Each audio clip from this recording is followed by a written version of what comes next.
warn of the impending hazards.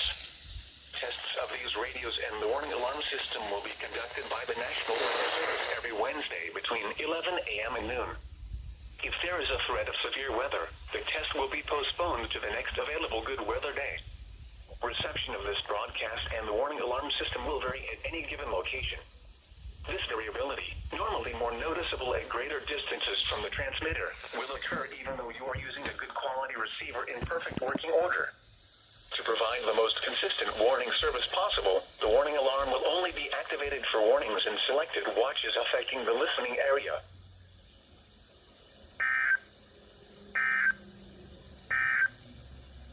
The 10 a.m. observation